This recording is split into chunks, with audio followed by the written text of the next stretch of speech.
नमस्कार, मैं doctor Bharat Shah physician Rajasthan hospital से आपके सामने विश्व भर में जो कोविड-19 नाम की महामारी फैली है उसके बारे में बताऊंगा। आप सब जानते हैं कि कोविड-19 बीमारी कोरोना वायरस से हो रही है। कोरोना वायरस बहुत पुराना वायरस है जिसके कारण हमको सर्दी, खांसी, फ्लू जैसी बीमारी बरसों से होती है और ज़्यादातर लोग उससे ठीक हो जाते हैं। पर जो नोवेल कोरोना वायरस इस बार जो आया है वो प्राणियों में से मनुष्य में प्रवेश किया है और मनुष्य में जब संक्रमण होता है तो वो मनुष्य से मनुष्य में फैल सकता है और इसकी आक्रामकता ज़्यादा है, इसीलिए इसके कारण काफ़ी लोग ज़्यादा बीमार हो सकते हैं और उसके कारण हमारी चिंता बढ़ सकती है। इस बीमारी के कारण ज़्यादातर लोग 80% लोग अपने आप ठीक हो जाते हैं।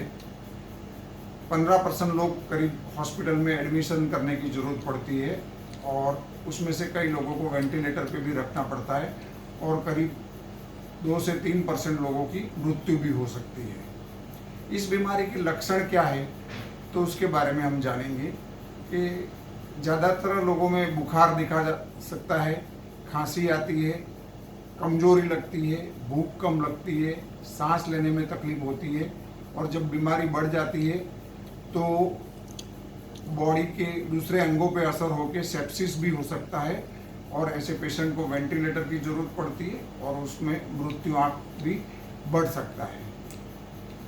ज़्यादातर लोगों को बीमारी अपने आप ठीक हो जाती है, पर जो लोग उम्र लायक है या जिसको डायबिटीज़ है, हाई ब्लड प्रेशर है, पहले से हार्ट डिसीज़ है या स्मोकिंग करते हैं या दम की बीमारी है, उनको ये बीमारी जब होती है तो उनमें कॉम्प्लिकेशन के का चांस बढ़ जाते हैं। तो ऐसे लोगों को खास करके ध्यान रखना चाहिए। तो जैसे मैंने बताया कि ये बीमारी का संक्रमण एक मनुष्य से दूसरे मनुष्य को होता है, मतलब कि उसके संपर्क में आने से होता है, तो उससे कैसे हम बच पाए। तो सबसे पहले तो जब भी हम किसी को मिले तो नमस्कार से अभिवादन करना चाहिए, हाथ मिलाना नहीं चाहिए। दूसरा, हमको हमारे हाथ बार बार साबुन के पानी से करीब 20 सेकंड तक धोना चाहिए और साबुन अवेलेबल नहीं है तो अल्कोहल बेस्ड सैनिटाइजर जो है उसका उपयोग करना चाहिए। हम जब बाहर जाते हैं तो लिफ्ट में सीढ़ी की रेलिंग को टच करते हैं या कोई दरवाजे के हैंडल को टच करते हैं तो उसके कारण भी वायरस हमको हमारे शरीर में प्रवेश कर सकता है, तो उसको टच करने से अवॉइड करना चाहिए। दूसरा, हम बार बार हमारा हाथ मुंह पे लगाते हैं तो हमको हमारा हाथ को चेहरे पे लगाना नहीं चाहिए, क्योंकि वायरस ज़्यादातर मुंह, नाक या आँख में से हमारे शरीर में प्रवेश करता है। तीसरी चीज़ ये है कि हमको जिस चीज़ को स्पर्श करते हैं बार बार, जैसे कि घर में लाइट के बटन को, दरवाजे के हैंडल को, मेज को, तो उसको हमको साफ सुथरा रखना है और सैनिटाइज करना है। भीड़ भाड़ वाली जगह में जाना हमको टालना है। जब बंद कमरे में कि जहाँ ज़्यादा लोग जमा होते हैं और वेंटिलेशन प्रॉपर नहीं है तो उस जगह से हमको दूर रहना है। हम जब भी बाहर जाए तो मास्क का उपयोग करना चाहिए, क्योंकि जिस आदमी को संक्रमण हुआ है वो अगर खांसी या छींक खाए तो हमें भी संक्रमण होने की संभावना रहती है, तो इसीलिए मास्क पहनना जरूरी है। बाकी आपको ये भी प्रश्न होते होंगे कि जैसे हम दूसरी चीज़ें बाज़ार में से लाते हैं, जैसे कि सब्जी या फल वगैरह, तो उसमें क्या हमको ध्यान रखना चाहिए।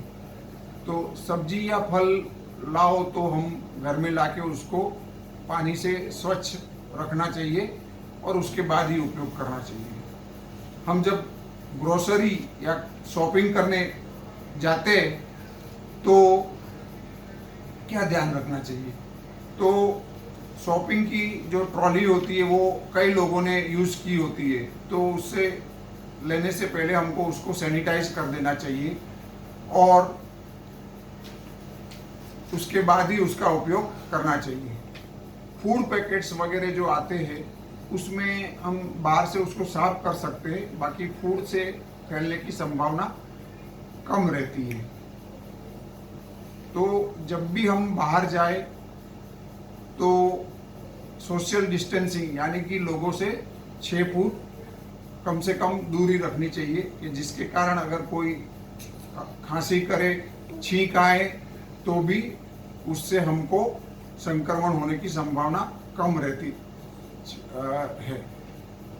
बाकी ग्लोव्स पहनने से भी हमको उससे फायदा हो सकता है, लेकिन अगर ग्लोव्स पहना है और उसका हाथ हम मुंह पे लगाए तो संक्रमण फैलने की संभावना ज़्यादा रहती है। तो ग्लोव्स पहनना जरूरी नहीं है, पर बार बार अपना हाथ धोना खास जरूरी है। तो जैसे मैंने बताया वो कि इससे बचने के लिए हमको सोशल डिस्टेंसिंग रखना है और अपना हाथ बार बार धोना है और अपना हाथ मुंह पे नहीं लगाना है। Thank you very much.